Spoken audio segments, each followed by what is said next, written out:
काले सिर वाले बगुले का शरीर दूसरा सफ़ेद रंग का होता है। ऊंचाई लगभग 90 सेंटीमीटर, पंखों का फैलाव 1.5 मीटर से भी बड़ा। काले सिर वाले बगुले मगरमच्छ के बच्चे, छोटे छोटे बच्चों को खा सकते हैं यदि वे नए जन्मे हो, बिना देखभाल के हो, निगलने लायक छोटे हो। ये धीरे धीरे चलता है, ये स्थिर खड़ा रहता है, फिर अपनी चोंच से शिकार पर तेजी से हमला करता है। रोंगा पक्षी अपने क्षेत्र को खतरे में महसूस होने पर अपने से बड़े पक्षियों का, यहाँ तक कि जानवरों को भी आक्रामक रूप से भगा देते हैं। कुछ डोंगा पक्षी अन्य जानवरों की चेतावनी भरी आवाज़ों की नकल करके उन्हें डराते हैं और भोजन चुरा लेते हैं। ये पक्षियों में धोखेबाजी के व्यवहार के कुछ दुर्लभ मामलों में से एक है।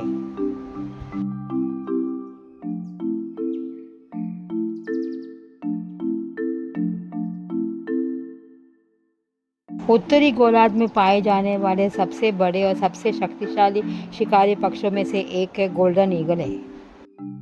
ये 2 मील की दूरी से अपने शिकार को देख सकता है। इसी वजह से ये खरगोश, लोमड़ी और कुछ क्षेत्रों में छोटे हिरण जैसे जानवरों का असाधारण शिकारी है। फ्रिगेट बर्ड की एक खासियत यह है कि ये बिना उतरे हवा में रह सकते हैं। ये पक्षी लगातार उड़ने के लिए बने हैं, लेकिन एक पैच ये है कि तैर नहीं सकते और पानी से उड़ान नहीं भर सकते। इसीलिए समुद्र के ऊपर रहने के बावजूद ये लगभग कभी भी समुद्र पर नहीं उतरते। एक और प्रसिद्ध विशेषता है नर फ्रिगेट बर्ड की चमकदार लाल रंग के गले की थैली, जिसे ये माताओं को आकर्षित करने के लिए मिलन के दौरान गुब्बारे की तरह फैलाते हैं। ये अक्सर हवा में ही दूसरे समुद्री पक्षियों से खाना चुरा लेते हैं। इसी वजह से इन्हें आसमान की समुद्री डाकू पक्षी भी कहा जाता है।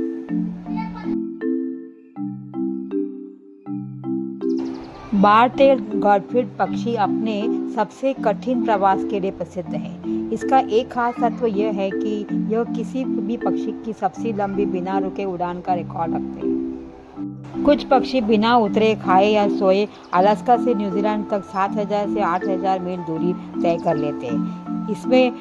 इससे भी अधिक आश्चर्यजनक बात यह है कि वे इसे निमग्न तरीके से हासिल करते हैं। प्रवास से पहले वजन कम करने के लिए कुछ आंतरिक अंगों को सिकोड़ना, ईंधन के रूप में बड़ी मात्रा में वसा का भंडारण, लगातार 8 से 10 दिन तक उड़ान भरना, यह बार-टेल्ड गोल्डफिश का प्रकृति का सबसे असाधारण सहनशक्ति वाले एथलीटों में से एक बनाता है।